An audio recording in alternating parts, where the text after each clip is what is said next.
नमस्कार। द देसी अड्डा पर आपका स्वागत है। मैं हूं राकेश तिवारी।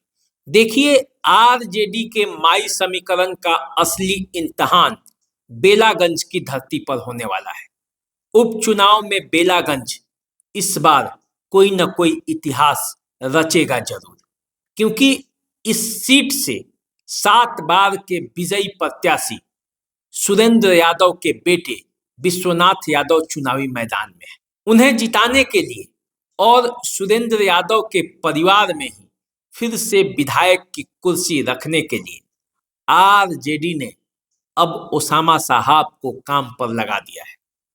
ओसामा साहब बेलागंज जा रहे हैं और बेलागंज ओसामा साहब इसलिए जा रहे हैं क्योंकि वहां माई समीकरण का एम खतरे में है। लोगों आरजेडी को भी लगता है और वहां के मतदाताओं के साथ साथ बिहार के राजनीति के जो जानने वाले हैं उनको भी लगता है कि यहाँ माई समीकरण में दरार संभव है, क्योंकि जिस तरह से प्रशांत किशोर ने यहाँ पे राजनीति का समीकरण फिट किया है उसको देखते हुए बेलागंज का इतिहास जो है वो इस बार अलग होने वाला है। ऐसा लग रहा है जैसे बेलागंज में इस बार मुस्लिम समुदाय प्रशांत किशोर के जो प्रत्याशी हैं अमजद मुखिया उनके पक्ष में खड़े हो सकते हैं और इसीलिए आरजेडी में ये बेचैनी है। आरजेडी का जो गढ़ है बेलागंज, इस गढ़ को बचाने के लिए आरजेडी अपने प्रयासों में जुटी हुई है और ऐसा माना जा रहा है, इस बात की चर्चा है कि हिना साहब और ओसामा साहब को जिस तरह से जल्दी जल्दी में आरजेडी में शामिल कराया गया, जिस हड़बड़ाहट के साथ आरजेडी में शामिल कराया गया और जिस ग्रांड सेरेमनी के साथ उनका आरजेडी में आने का योजना बन रहा था, उस पर उसको छोड़ते हुए जल्दी से जल्दी आरजेडी में शामिल कराया गया, तो इसके पीछे उपचुनाव की राजनीति भी है। क्योंकि आरजेडी को ये लगने लगा था कि प्रशांत किशोर जिस तरह से मुसलमान वोटों में छेद कर रहे हैं, उस छेद के वजह से कहीं ऐसा ना हो कि पूरा समीकरण ही बदल जाए और एमवाई समीकरण जो है वो टूट जाए। और यदि सेमीफाइनल में, सत्ता के सेमीफाइनल उपचुनाव में यदि ये हो गया खेला, तो फिर जब 25 का चुनाव होने वाला है उसमें इसकी भरपाई करनी मुश्किल न पड़ जाए। और इसीलिए ओसामा साहब और हिना साहब को जल्दी जल्दी में शामिल कराया गया और अब शामिल कराने के बाद ओसामा साहब बेलागंज जा रहे हैं। तो क्या बेलागंज में ओसामा साहब कोई खेल कर पाएंगे? क्या ओसामा साहब की बातें बेलागंज के मुस्लिम मानेंगे? क्योंकि जब एक मुस्लिम के खिलाफ ही जाकर दूसरे जो ओसामा साहब है, जिनके समर्थन में लोग कभी हुआ करते होंगे, वो जब जाकर उनके खिलाफ ही बोलेंगे तो क्या वो सहन कर पाएंगे? क्योंकि प्रशांत किशोर ने उनकी भी आवाजें उठाई हैं और उन्हें रास्ता दिखाया है कि आपका प्रतिनिधि जीत कर जाना चाहिए। तो ये सब बेलागंज में चर्चा का विषय बना हुआ है कि ओसामा साहब आएंगे तो क्या होगा, ओसामा साहब यहाँ के समीकरण को कैसे बदलेंगे। तो देखिए, उससे पहले कि आपको हम और बातें बताएं, सबसे पहले बेलागंज का समीकरण समझ लीजिए।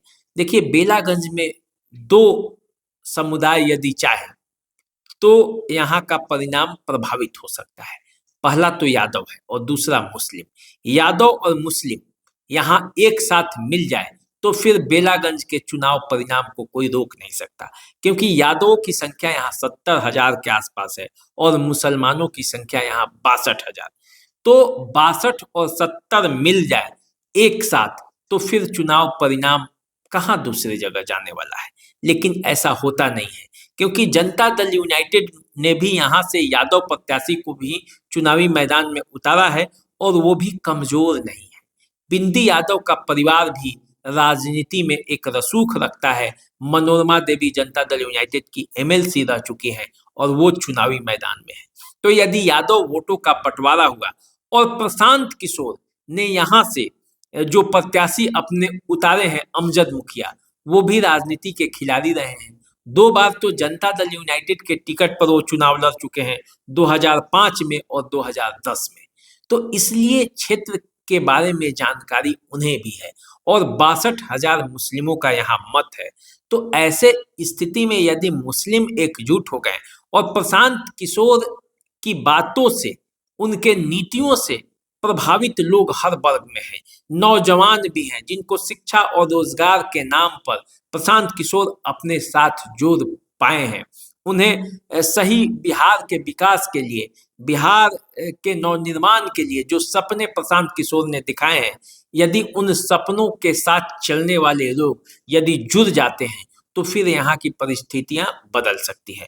तो इसीलिए अब ऐसा लग रहा था जब कि बेलागंज की जो राजनीति है, जहां सुरेंद्र यादव का कब्जा रहा है, जहां से वो 7 बार विधायक रहे हैं, राजद का कर रहा है, जिसे भेद पाना किसी के लिए बड़ी बात है। बेलागंज की राजनीति में आरजेडी और सुरेंद्र यादव को अलग करके कोई अलग से कोई जीत जाए, ये कल्पना करना भी कभी वहां अलग बात थी। लेकिन आज परिस्थितियां अलग हैं। आज जिस परिस्थिति में सुरेंद्र यादव के बेटे विश्वनाथ यादव घिरे हैं, वैसी स्थिति में यहाँ पे अब ओसामा साहब को मैदान में, चुनावी मैदान में उतारा गया है प्रचार करने के लिए कि वो जाकर वहां मुस्लिमों को मनाए। अब ओसामा साहब आएंगे तो जरूर, लेकिन यदि आप ओसामा साहब की गतिविधियों पर नजर डालेंगे तो आप देख पाएंगे कि ओसामा साहब बोलते भी नहीं हैं, बहुत कम बोलते हैं। जब उन्होंने आरजेडी ज्वाइन किया तब भी नहीं बोले। तो ऐसी स्थिति में वहां जाकर ओसामा साहब क्या बोलेंगे, ये इस पर भी सबकी नजर है और वो देखना चाहते हैं कि बेलागंज की राजनीति में ओसामा का जो इफेक्ट है वो कितना होता है। तो ओसामा इफेक्ट कितना होगा ये तो अब आने वाले समय में पता चलेगा, क्योंकि उपचुनाव है, 13 तारीख को यहाँ मतदान है और फिर उसके बाद रिजल्ट आएगा, तब पता चलेगा कि असल में ओसामा इफेक्ट काम किया या नहीं किया। राजद का माई समीकरण का जो इम्तिहान था उसमें आरजेडी पास हो पाई या पास नहीं हो पाई, लेकिन यहाँ जो बेलागंज की राजनीति है वो गर्म जरूर है।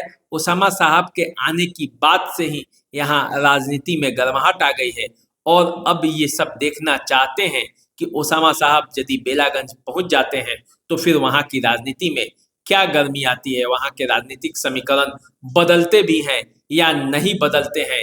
बेलागंज के मुस्लिम जो अमजद मुखिया के साथ हैं वो उनके साथ रहते हैं या साथ छोड़कर ओसामा साहब के कहने पर आरजेडी में चले आते हैं, ये सब देखना है। तो अब इसके लिए आपको थोड़ा इंतजार करना पड़ेगा। आप इंतजार कीजिए, चैनल को सब्सक्राइब कर लीजिए। हमें दीजिए इजाजत। नमस्कार।